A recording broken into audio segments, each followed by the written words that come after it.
E o nosso tema é: saiba como desenvolver o seu propósito com a ferramenta Ikigai, uma ferramenta japonesa. E quem vai estar aqui falando sobre esse tema conosco hoje é o palestrante Edelir Viana!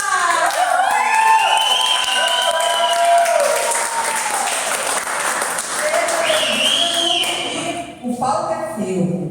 Boa noite a todos, boa noite pessoal. É um grande prazer estar aqui mais uma vez, continuando o nosso ciclo de palestras. Lembrando que todas as terças-feiras nós temos uma palestra gratuita para você. Não deixe de vir aproveitar esse ciclo de conhecimento que nós teremos a partir de hoje até o início de dezembro. Até 3 de dezembro nós vamos ter esse ciclo de palestra. Então, já vão, clique no sininho, inscreva-se no canal. Brincando, gente, não tem canal ainda não, mas teremos o canal, já vai pensando em anunciar para os amigos. Lembrando que aqui nós temos 50 vagas e queremos ver sempre essa sala cheia. Tá ok? Já temos canal no YouTube! Uhul! Bom, gente, então vamos lá. O tema de hoje é o Ikigai. O Ikigai é um termo japonês. É claro que durante esse nosso bate-papo vocês vão entender exatamente de onde isso tudo surgiu. E aí teremos uma ideia do que isso representa na vida oriental e o que isso está representando para a nossa vida aqui no mundo ocidental também. Tá ok? Alguém já ouviu falar em Ikigai? Sim! Não, também não, pode falar não. Pode falar sim, mas pode falar não também. Não tem problema nenhum. O Ikigai. Então, teremos a oportunidade de conhecermos tudo que está por trás desse termo. Lembrando que nossa palestra é num formato mini workshop. O que significa isso? Que além dos conhecimentos teóricos que nós vamos conhecer aqui, nós vamos passar por uma série de conteúdos explicando exatamente o que é o Ikigai e como ele se apresenta no mundo ocidental, mas também teremos um exercício para que você comece a dar os primeiros passos no desenho do seu Ikigai. E essa é a importância. Eu distribuí aí uma folha de papel.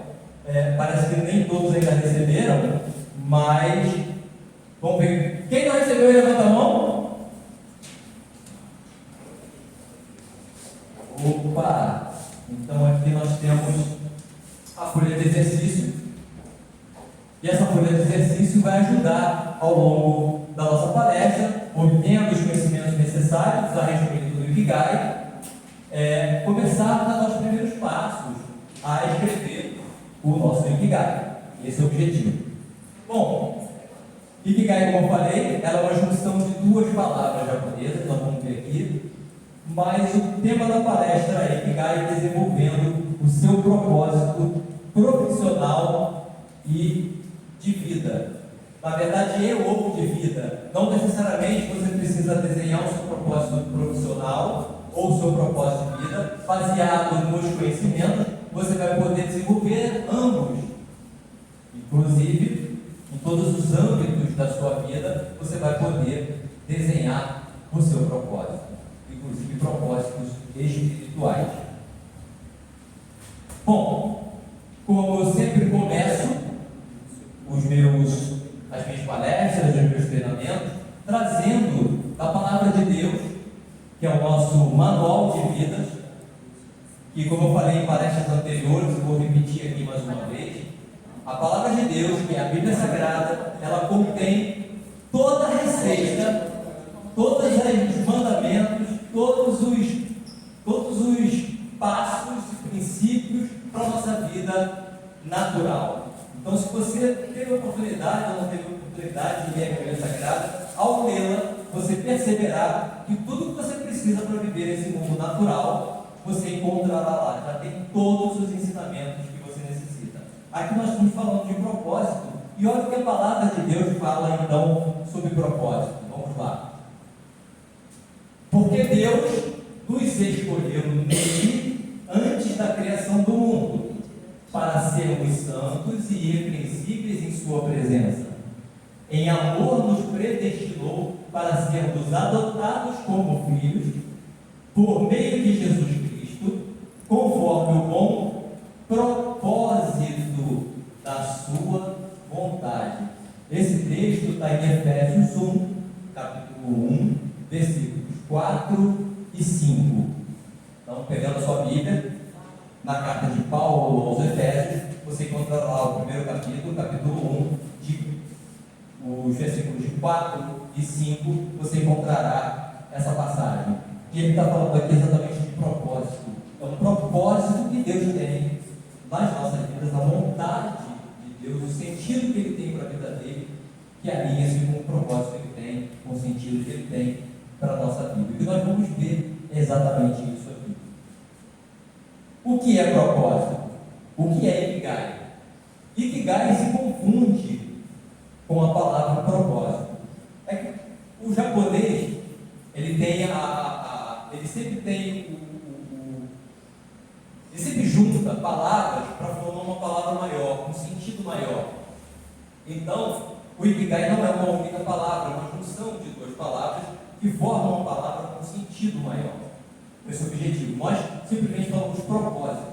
O japonês, o que mais se assemelha ao Ikigai, uma palavra em português que mais se assemelha ao Ikigai, é o propósito. Nós vamos ver isso aqui. Então, o que é isso? O que é um propósito? E o que é, então, o Ikigai? Vamos assistir a esse vídeo, nós vamos ter uma ideia do que é isso.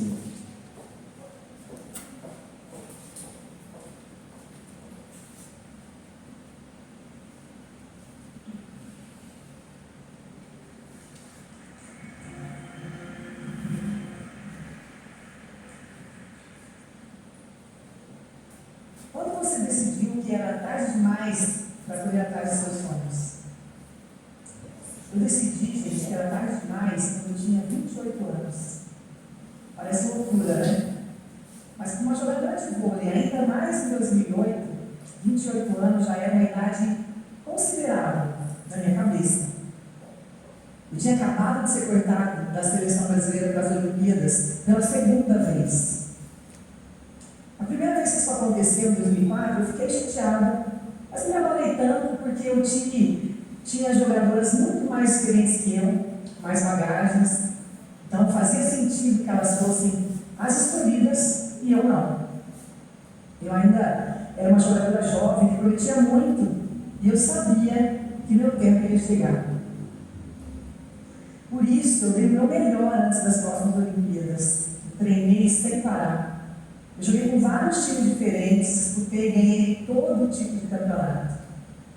Nacionais, estaduais, mundiais. Eu era uma jogadora de vôlei em ascensão na época. De 2005 a 2008, eu fui um foguete nas quadras. Quando chegou o ano olímpico, em 2008, eu fui uma das convocadas e conseguia ver o meu sonho saque de distância. Eu joguei com a seleção por toda a temporada, todos os campeonatos. Eu tinha a certeza de que eu estaria nas Olimpíadas. Não estive. A seleção feminina de vôlei do Brasil foi às Olimpíadas sem mim e levou o primeiro ouro olímpico da história do vôlei feminino do Brasil. Eu estava feliz pelas meninas, obviamente, que mereciam todo o reconhecimento. E arrasada pelo meu sonho, eu achava que tinha acabado de sair do meu alcance. Eu tinha 28 anos e eram 2-0 para mim. Os próximos Jogos Olímpicos seriam só daqui a 4 anos, eu teria 32 anos. E, aos olhos do mundo esportivo, na época, eu seria uma mulher em final de carreira. Aos meus olhos também.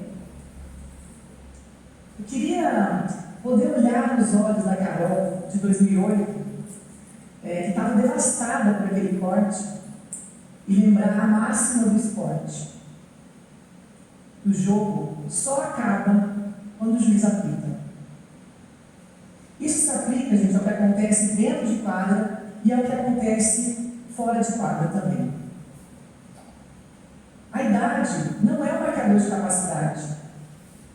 É muito estendemos esse ponto quando é para falarmos de um jovem prodígio, o gênio de 9 anos que é grão-mestre no xadrez, ou o pré-adolescente conseguindo seu PhD numa universidade americana, ou uma menina de 2 anos que fala difícil na internet. Mas e quando, gente, é para falar das pessoas que passaram da idade? Aquela profissional que quer reinserção no mercado de trabalho depois de 50 anos. Ou o trabalhador com mais de 20 anos de carreira que quer começar uma nova área. A jogadora de vôlei que decide disputar umas Olimpíadas com 40 anos. Eu fiz um levantamento de dados da Confederação Brasileira de Vôlei, junto com o meu preparador físico, Alexandre Marinho, e tem um gráfico, gente, que mostra a idade de atletas do voleibol brasileiro, que na Superliga, atualmente, existem 4 jogadoras acima de 40 anos, e eu sou uma delas. Nas últimas 5 edições de Superliga, esse número não passou de 5. E se a pesquisa se estender os principais times de vôlei do mundo, não tinha nenhuma jogadora nessa última temporada acima de 40 anos. E mais, não são só os esportistas que passam por isso. Por todo o mercado de trabalho, há uma resistência corporativa a contratar trabalhadores mais velhos. É claro que o que representa um trabalhador mais velho no mundo corporativo não é 40 anos, como é no esporte. Mas o tipo de preconceito que pessoas mais velhas para a função enfrentam é muito parecido. Alguns anos atrás, Harvard fez uma pesquisa e perguntou para grandes empresas internacionais se a idade constituiria uma vantagem ou desvantagem competitiva no mercado. Mais de 60% das empresas responderam que idades mais avançadas seriam uma desvantagem.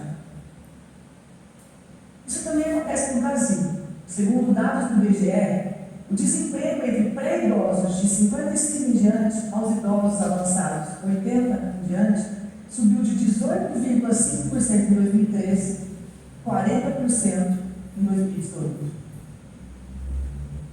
E desemprego, gente, para o IBGE, vale ressaltar, são só pessoas que se consideram que buscam um emprego, mas não conseguem encontrar.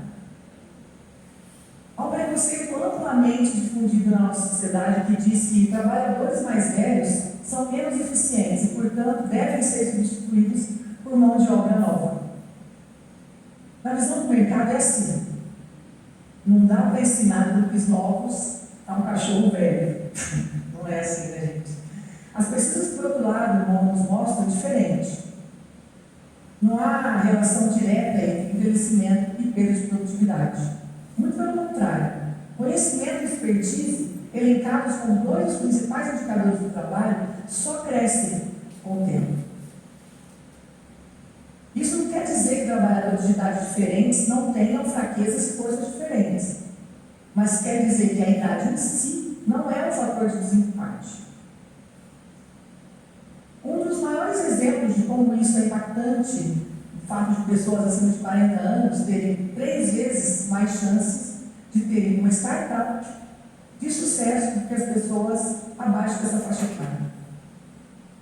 Essa mesma pesquisa, gente, indicou que os fundadores de 0,1% de startups que mais cresceram nos seus primeiros 5 anos tinham idade média de 45 anos de idade.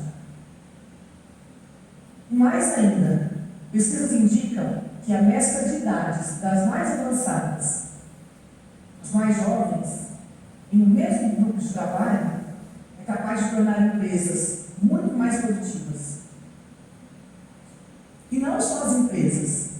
Enquanto atleta, gente, eu vivo isso na prática.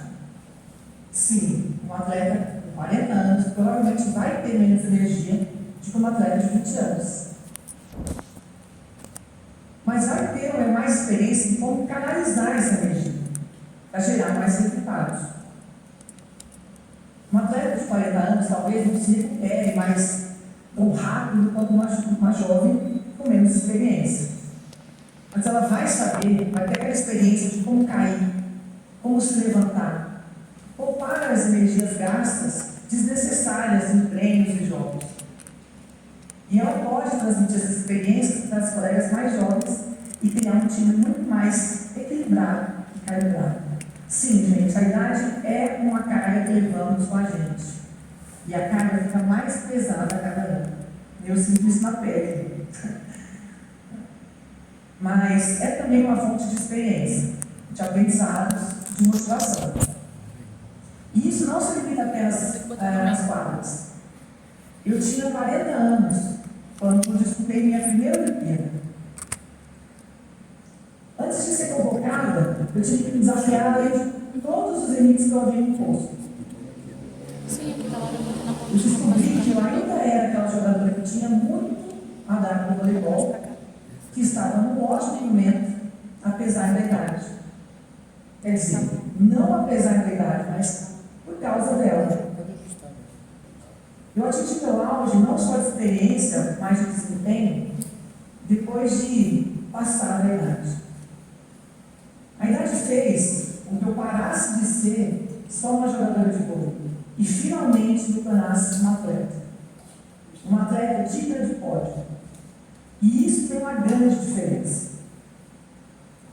Eu falo isso agora como se tivesse sido fácil, mas eu estava ciente da minha idade durante todo o trajeto até os Jogos. Eu pensava, eu tenho 40 anos, e se cancelarem os Jogos por causa da pandemia? Eu nunca mais vou ter outra chance. Eu tenho 40 anos. Se eu pegar Covid durante os treinos da seleção, vão ser 14 dias parados. Isso é uma eternidade para atletas. Eu tenho 40 anos. Será que eu vou conseguir seguir em alto nível em todos os jogos das Olimpíadas? Eu tenho 40 anos. Se cair nas quartas de final, como todos têm dito, meu sonho acaba por aqui. Hoje, eu posso dizer que eu tinha 40 anos quando eu subi no pódio e recebi uma medalha olímpica. E você? Qual é o seu pódio? O que te impede de subir nele? É algum motivo real? Ou é você mesmo bloqueando o caminho? Quando vocês saírem dessa palestra, eu quero propor um desafio para vocês. Um desafio de atleta. Eu quero que você pense uma coisa que você sempre quis, mas que desistiu por achar que era velho demais. E eu quero que você escreva essa conquista como uma meta no final do próximo ano. Treine, encontre colegas de equipe, compita. Compita com outras pessoas que têm o mesmo objetivo. Seja teimoso, como um atleta de 40 anos. Desafie-se. Eu compartilho minha história com você para te perguntar: quantos anos você tinha quando decidiu que era velho demais para correr atrás dos seus sonhos? Meu nome é Carol Tassi. Eu tinha 28 anos quando eu decidi que era tarde demais para correr atrás dos meus. E posso dizer com muito orgulho, com muita teimosia, de quem não seguiu essa decisão. Eu tinha 40 anos de idade quando finalmente os conquistei. Obrigada.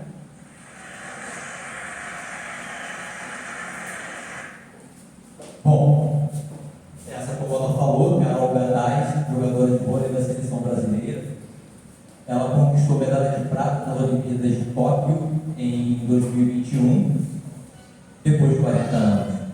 E a história que ela conta pode não ter ficado claro para vocês. E aí a gente vai clarear com certeza os conteúdos que vão ser mostrados aqui. Mas fica iminente de que havia um propósito muito maior na vida dela, que a fez, após ter desistido com os 28 anos,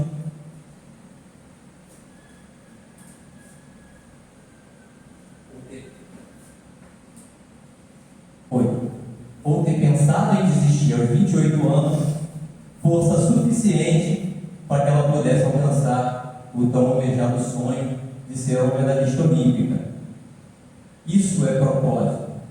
Quando você coloca algo que está muito acima daquilo que você pensa em conquistar, está lá na frente, um sonho inalcançável, nossa dela, mas é um propósito de vida, e você corre atrás, você alcança.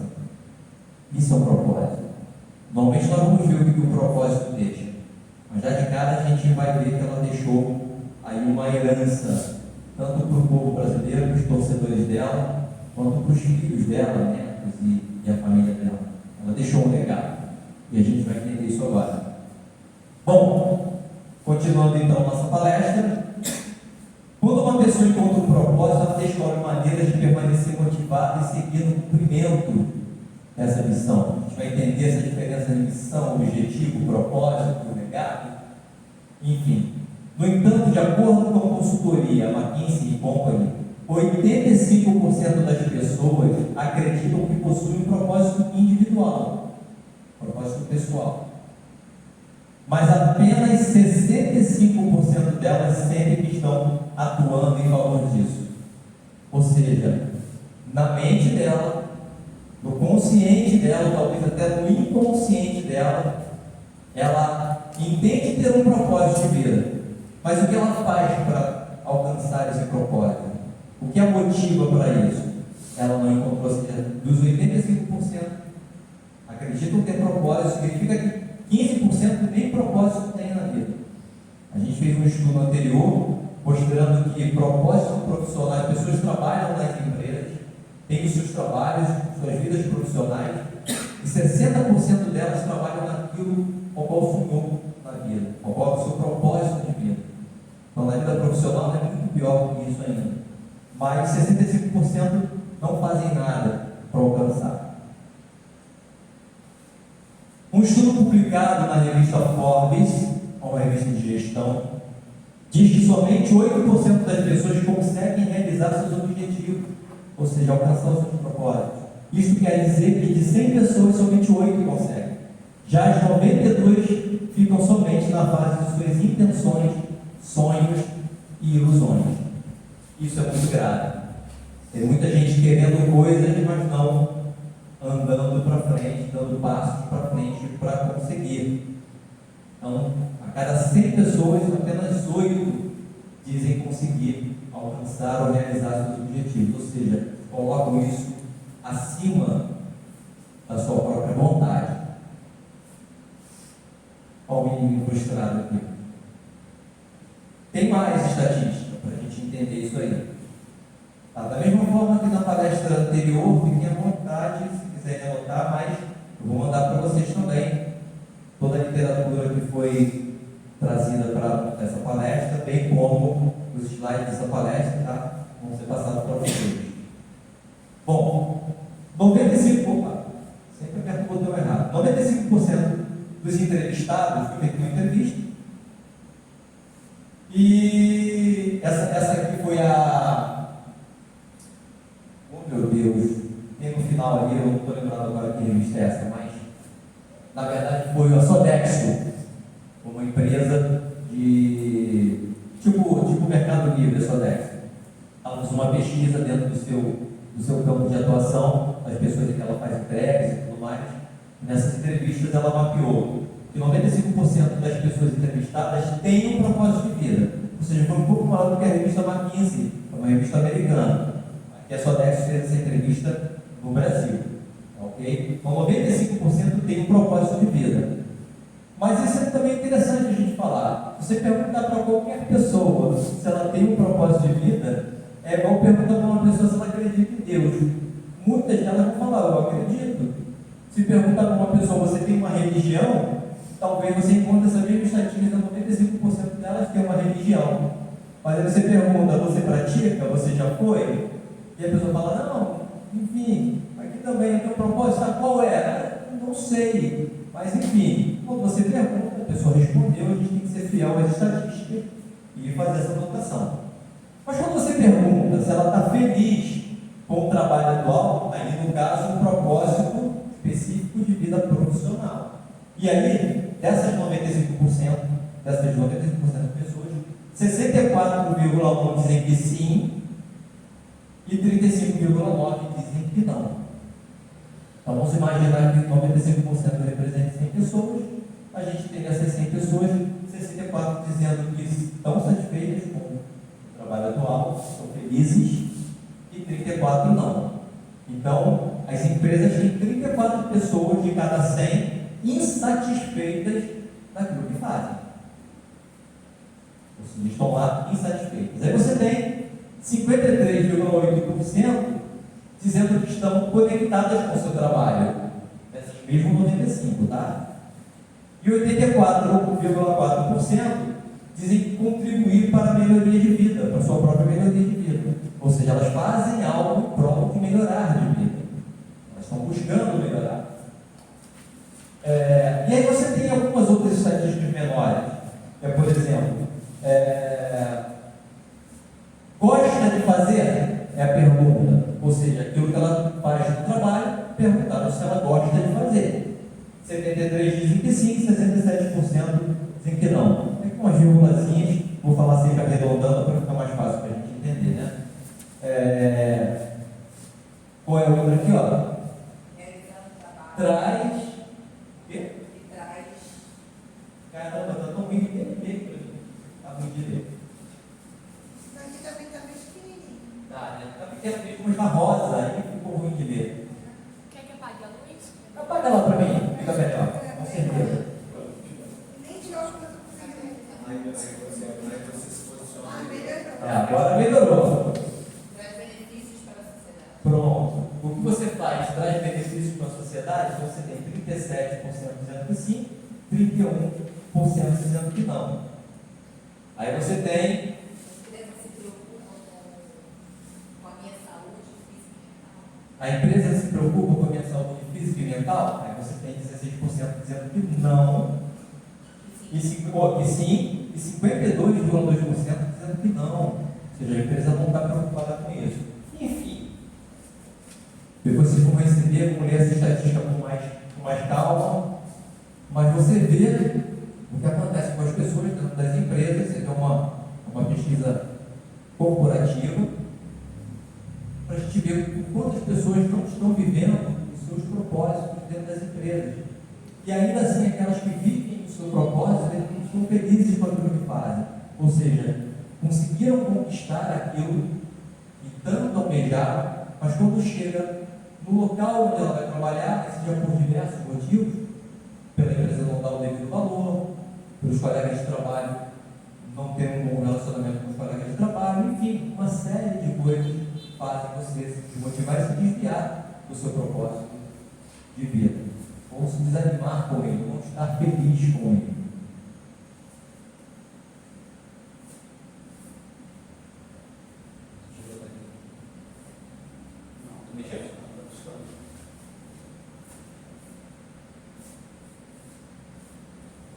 Está na apresentação.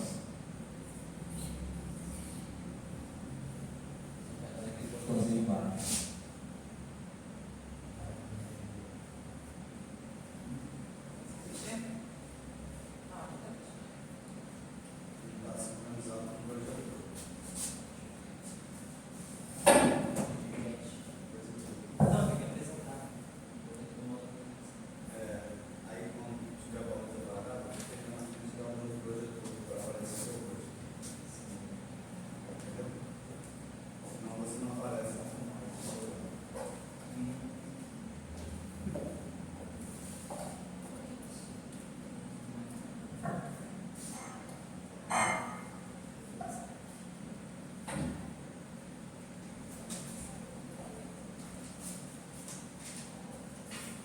Vamos lá? Bom, e aí eu trago duas curiosidades para a gente, falando sobre propósito. O primeiro é esse psiquiatra chamado Viktor Frankl. Viktor Frankl é um psiquiatra bastante conhecido, já falecido, mas ele era polonês e na época da... Ele era judeu, polonês, judeu, e na época da Segunda Guerra Mundial,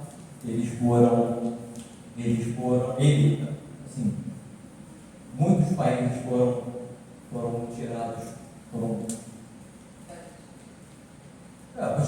invadidos e a Alemanha levou principalmente os judeus, mas não somente os judeus, mas também os judeus, e colocaram, caramba, esqueci o nome, de campos de concentração no Holocausto, conhecido como Holocausto.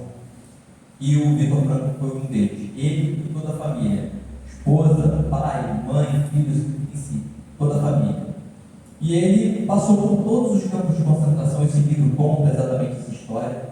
Ele passa por todos os campos de concentração, diversos campos, os piores conhecidos, e viu a cada mudança de campo de concentração parte da família dele sendo morta. Então, no final, sobrando apenas ele no campo de concentração, e ele já não sabia se realmente a família tinha morrido ou não, alguns deles tinham sido salvos ou não, mas ele já tinha deixado de mão esse ponto. E antes deles serem levados, né, para o campo de concentração, ele já era famoso, já estava inclusive desenvolvendo de uma tese de doutorado dele, uma metodologia, na verdade um método que se tornou hoje, psiquiatricamente falando, bastante importante da psiquiatria, das terapias, chamado logoterapia, e ele estava nesse momento desenvolvendo isso. E ele colocou todo o material dele, na verdade, estava com ele no campo de concentração, e vocês sabem que lá eles tiram tudo, né? Deixa a pessoa careca, pelada, tiram tudo, todos os pertences dela, destrói tudo, e ele conseguiu, começo ao fim, guardar o material que ele estava desenvolvendo, e que no final, quando ele conseguiu ser resgatado, ao final do Holocausto, continuou e finalizou e desenvolveu a sua metodologia, que hoje é conhecida como logoterapia. E ele colocou isso como um propósito, como um sentido para ele viver. Ele sabia que, construindo esse método, ele conseguiria ajudar pessoas no futuro. Ele já tinha essa ideia, ele já fazia isso, ele já era terapeuta, mas ele sabia que com esse método ele conseguiria ajudar ainda muito mais pessoas. Ele colocou isso como um sentido para a vida dele. Então ele passava fome, frio, sede, e nada disso o impedia de continuar lutando, de continuar escrevendo, de continuar tentando sobrevivência a ponto de efetivamente ele conseguir ter sido salvo depois de todas essas atrocidades. E aí, disso tudo, nasce esse livro chamado Em Busca de Sentido, que é onde ele conta essa história. Tá?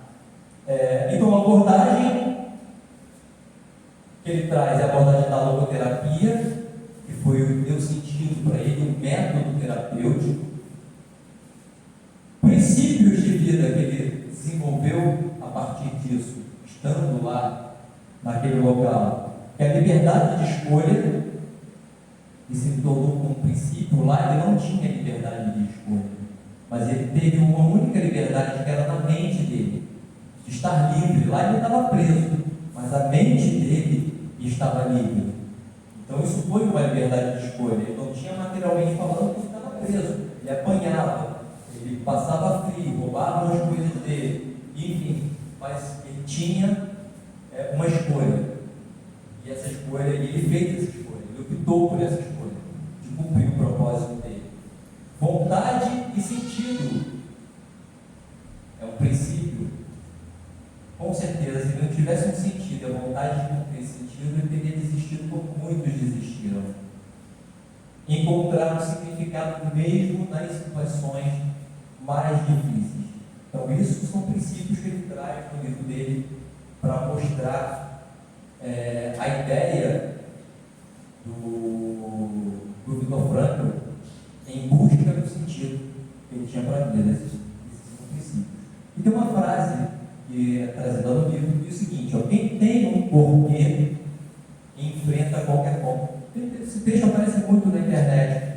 Tem muita gente que não atribui esse texto a ele, mas na maioria dos textos que você vê na internet tratando sobre isso aí, inclusive no livro dele, mas em que isso é um texto que já foi falado por outros pensadores antes dele, mas a maioria das vezes, eu ouvi pessoas falando, eu também não tenho certeza disso, mas no livro dele ele vem falando sobre isso, a gente só não sabe se ela é original, mas ele traz esse texto dizendo que quem tem um porquê, ou seja, quem tem um sentido para viver, enfrenta qualquer como, ou seja, tudo que ele passou valeu a pena ter enfrentado.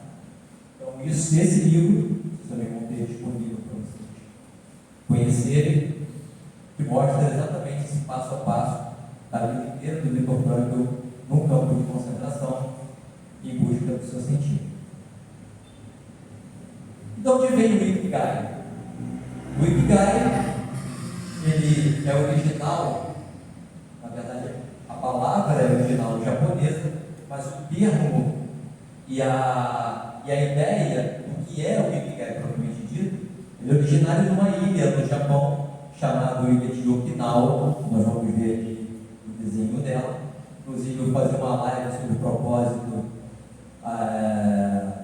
na internet, e a gente tinha, que era ao vivo, e a gente tinha, né, uma japonesinha lá dos Estados Unidos que participava, e toda a família dela era da Ilha de Okinawa. Quando a gente começou a falar sobre o propósito, era uma live sobre propósito, e aí ela teve a oportunidade de falar sobre esse modo de vida da família dela. Foi bem interessante, porque eu estava apresentando o tema, e tinha uma pessoa que era descendente exatamente dessa ideia do Ikigai.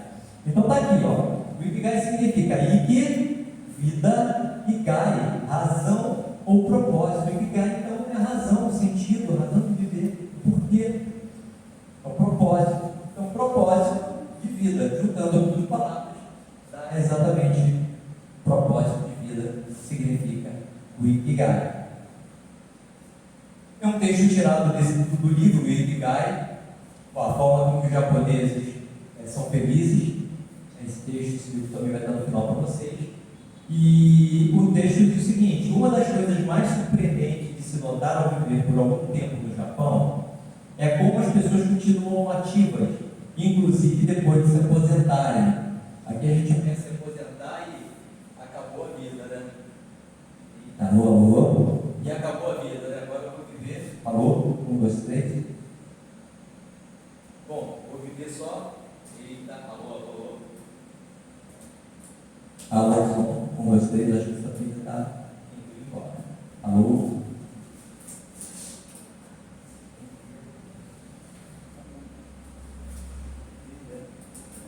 Alô? Então, a gente pensa em se aposentar mesmo, né? Se aposentar até da vida. Essa é uma grande verdade. E lá não, eles não pensam nisso. Na verdade, um grande número de japoneses nunca se aposenta, mas sim segue trabalhando naquilo que gosta, a menos que a saúde não o permita. Então só param de fazer aquilo que gostam quando a saúde definitivamente se impede. E a gente vai ver um documentário logo em breve, a saúde só começa a impedir esse japonês depois dos 100 anos. Olha que coisa incrível, né? Então até os 100 anos eles estão nativas trabalhando. É um negócio bem sensacional. Então, é isso. Quando você faz aquilo que você gosta, quando você tem um propósito na vida, aquilo vai te levar para algo maior, vai te levar para um sentido, você não quer parar de fazer aquilo. Aquilo te motiva, aquilo te dá ânimo todos os dias para acordar, para fazer aquilo novamente. É igual o que a Carol Gattai estava falando lá. Ela tinha uma motivação, aos 28 anos ela falou, não sirvo para mais nada. Depois veio uma motivação dela e ela acordava todo dia com vontade de fazer, e ela passou a ser, como ela mesma disse, um foguete nas quadras, se tornando uma das maiores jogadoras de voleibol da sua época após os 28 anos, quando ela já estava pensando em se aposentar. Porque normalmente é a idade dos atletas, até jogadores de futebol, de basquetebol, quando chegando na idade dos 30, na faixa dos 30, já vão pensando em desistir. No caso dela. E aqui não. Aqui você vê. Bom, aqui é a ilha de Okinawa, onde acontece o Ikigai. Aqui vocês estão vendo do Japão,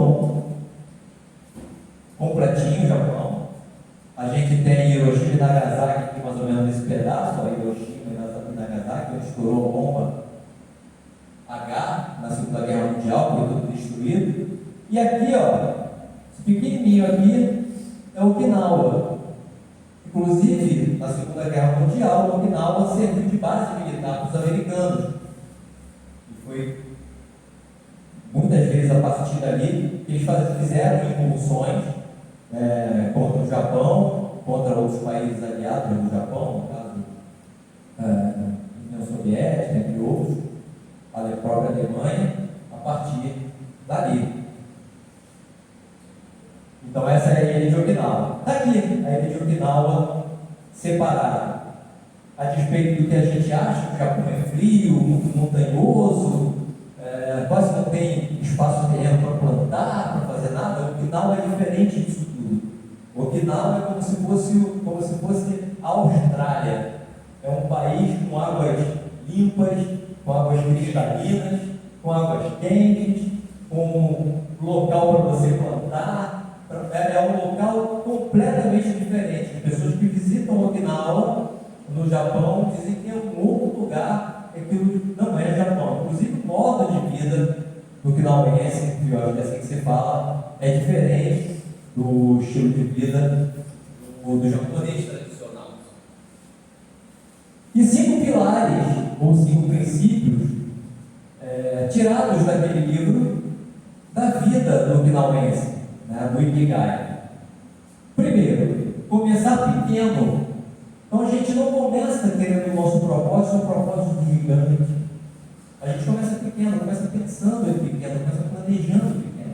E você vai crescendo isso com o tempo. Segundo, liberte-se. Liberte-se naquele mesmo sentido do Viktor Frankl. Você não está preso dentro de gaiola, mas muitas vezes você está preso na sua mente. E você não consegue exatamente dar esse passo de liberdade para conquistar o seu sentido de vida, o seu porquê. Então liberte-se. Isso é um princípio do Ikigai. Harmonia e sustentabilidade. Quando a gente está no meio da coisa conturbada, dificilmente nós vamos conseguir nos libertar da nossa mente. Nós precisamos tentar viver sempre um momento de harmonia, um local de harmonia, com pessoas que nos trazem harmonia. Então, por isso que é muito comum a gente ver aquela grande frase, que a gente conta na Bíblia também, afaste-se da sua parentela. Ali foi bem específico, afastar da sua parentela, mas muitas vezes é de amigos tóxicos, relacionamentos tóxicos, empresa tóxica. Então a gente tem que identificar aquilo que é tóxico na nossa vida, que nos impede de libertar a nossa mente, e aquilo nos trava, nos para. Isso nos impede de cumprir o nosso propósito, tira o nosso sentido da vida. Alegria nas pequenas coisas. Dificilmente nós comemoramos pequenas conquistas, mas sempre estamos olhando para coisas grandes. Nós falamos essa semana numa pregação bem interessante, falando sobre milagres, e a gente só enxerga milagre quando é grande. Ressuscitou. Nossa, isso foi milagre. Mas quando você acorda de manhã, você não lembra que isso é um milagre. É tão pequeno, você vive isso todo dia. Mas isso não é milagre, eu acordei. Mas olha que grande milagre de vida quando você acorda de manhã e você consegue respirar. Nós não prestamos atenção nessas coisas. E muito menos celebramos. Não temos mania de celebrar pequenas conquistas. Isso é importante, porque coloca no nosso psique, coloca na nossa mente que você venceu mais uma etapa e que é possível vencer etapas. Quando você celebra, você já viu um cachorro quando você está adestrando? Ele faz uma gracinha, você dá um biscoitinho, ele acha aquilo maravilhoso, vai querer fazer de novo e fazer melhor e fazer melhor. Nós também somos assim.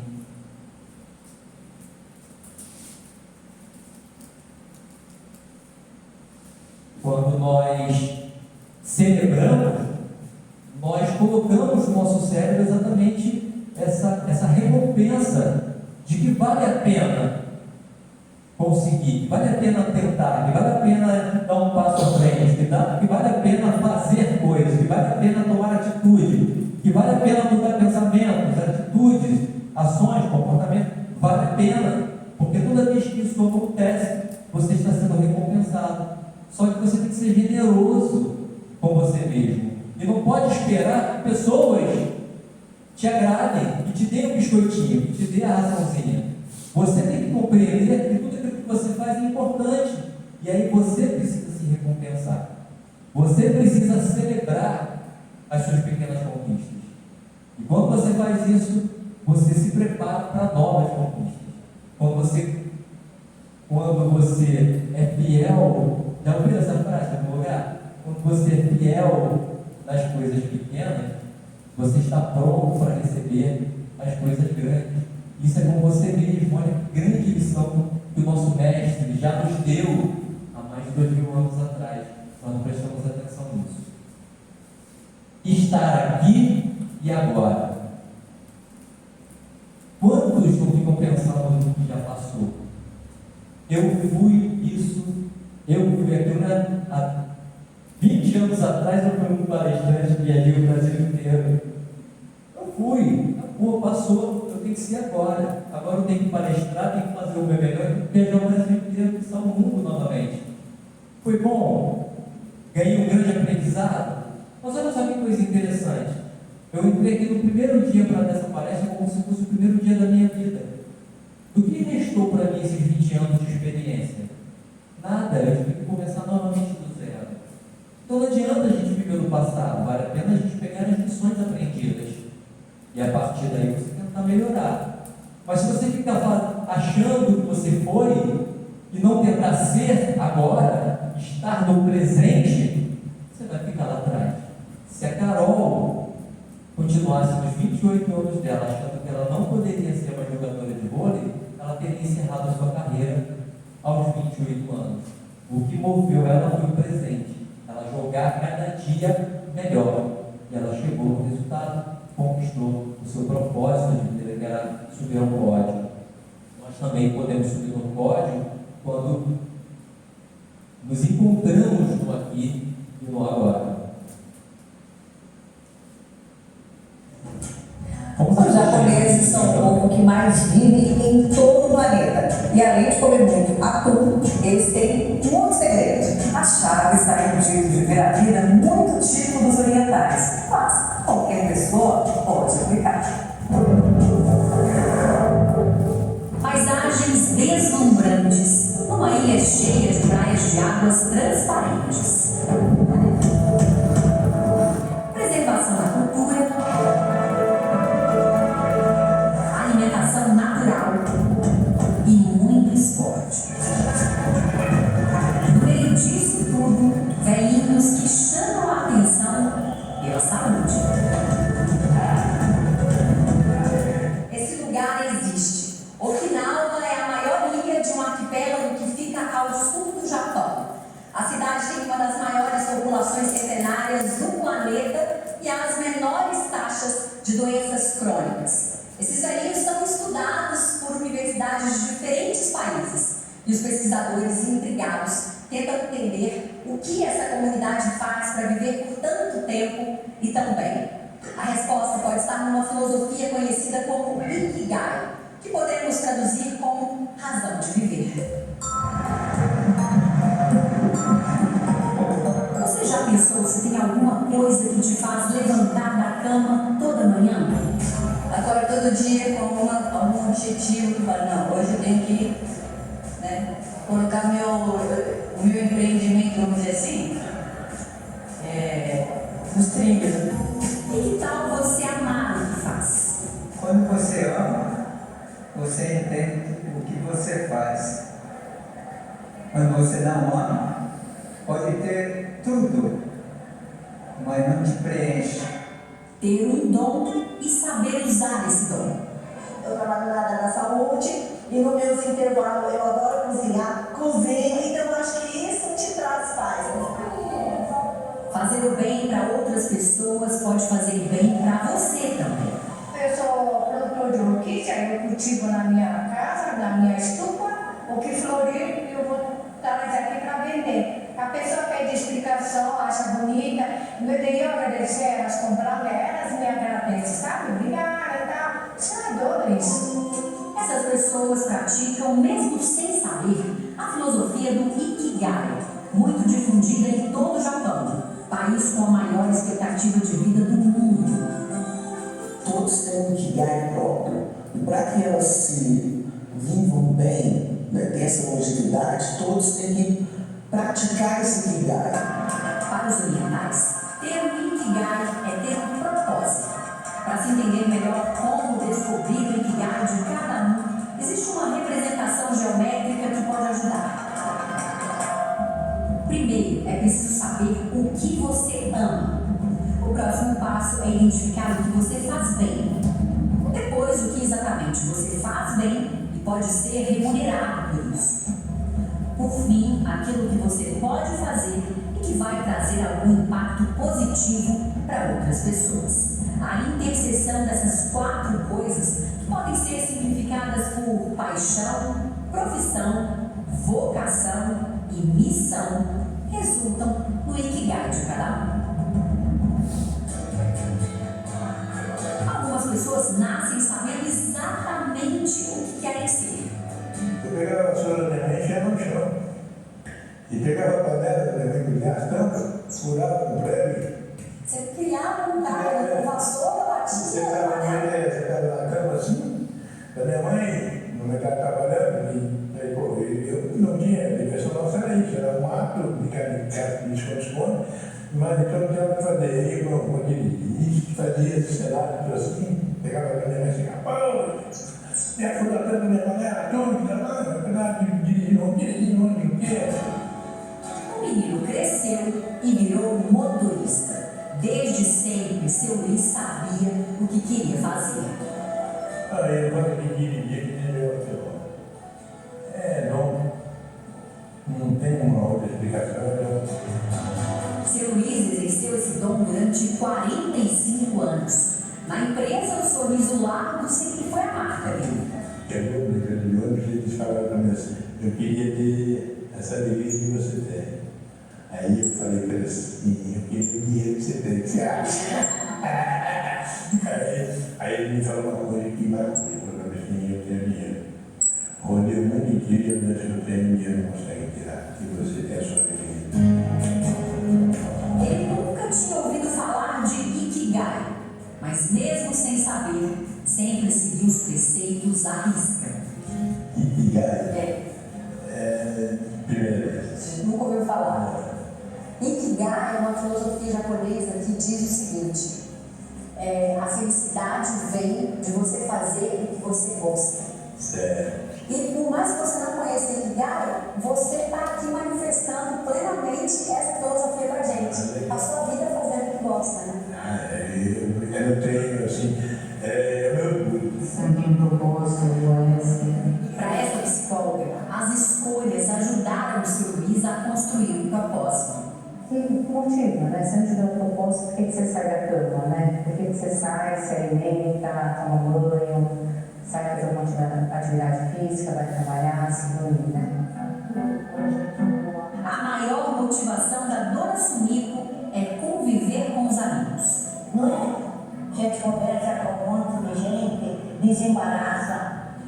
Às vezes você tem alguma coisa dentro, desabafa também, né? Aos 86 anos, ela tem uma saúde de ferro. Nunca fiquei doente, não. Nunca fiquei de cama, nunca fui internada no hospital, nunca. Olha, neném. Nada de remédio, eu tomo vitamina. Dona Sumiko nasceu no Japão e veio para o Brasil com 2 anos de idade. Aqui vocês já entenderam. Deu para dar uma olhadinha lá na ilha. Deu para dar uma olhadinha lá na ilha de Okinawa, para entender o que é. E tem algumas coisas relativas ao propósito de vida, né? O que o japonês prega como propósito de vida. E aí, nós temos aqui ali.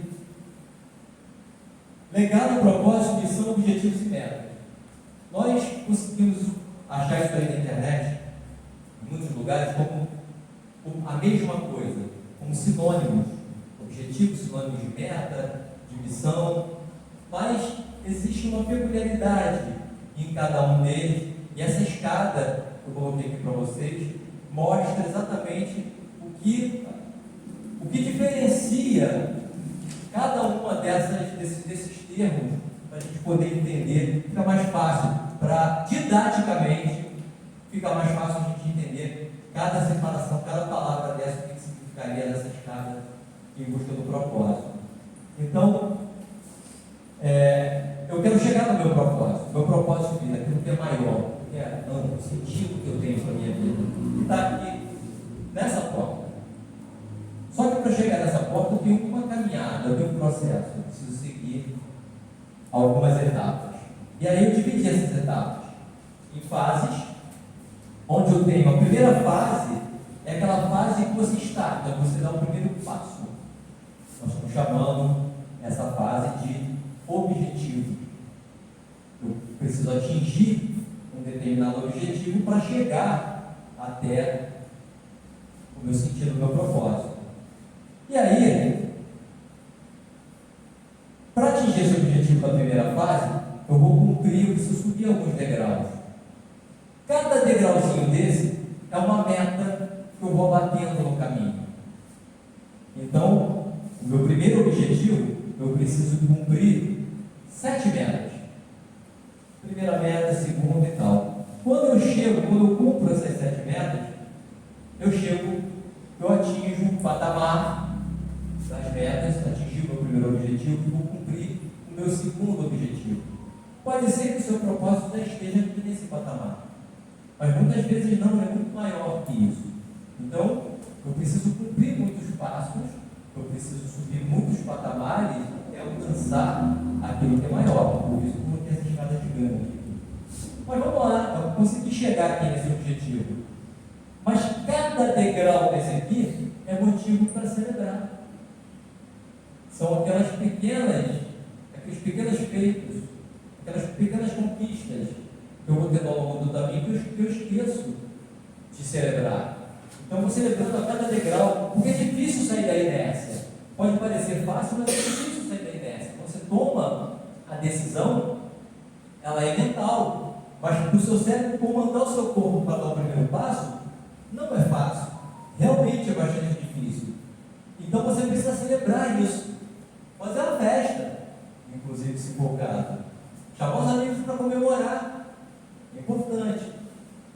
Compra um queijo ali no Eduardo, corta em pedacinhos, compra um vinho, olha só que beleza, queijo e vinho, para comemorar, para celebrar. Bom, consegui chegar nesse patamar, vou para o meu próximo objetivo. Segundo objetivo, eu vou subir 8 degraus, né? São as minhas metas. Então, eu vou ter 8 passos, que é a minha meta 2, 1, 2, 3, vou subindo lá. E vou celebrando, e vou comemorando essas conquistas. E aí eu vou aumentando o meu arcabouço de experiência, o meu arcabouço de conhecimento, o meu arcabouço de networking. Tudo isso está nessa caminhada de relacionamento com amigos, com familiares, de estudo. Tudo isso está nessa trajetória, está nesse caminho. Então eu preciso celebrar, porque aqui tem pessoas, aqui tem familiares, aqui tem estudos que você se dedicou para fazer, tem trabalho, tem suor que você gastou. Eu preciso celebrar isso. Cheguei no terceiro patamar, meu terceiro objetivo. E eu nem sei se está próximo, porque na verdade você vai cumprir os objetivos e você não consegue nem enxergar se está próximo, perto do seu propósito. Porque se o seu propósito é tão grande, você não sabe quantas etapas dessas você vai ter que cumprir. A verdade é que você não pode desistir. Você tem que acordar. Lembra da Carol? Caramba, eu estou lutando, estou jogando, estou fazendo. Mas e aí, se eu pegar uma Covid? Eu vou ver cada vez mais longe o meu propósito. De repente, eu vou conseguir encontrar ou desenvolver o meu propósito. Mas você não pode desistir. E aí você vai cumprindo mais 12 passos. E aí quando você chega no último patamar, nesse nosso caso aqui, didático, a gente encontra aquilo que nós chamamos então de razão, de motivo, de sentido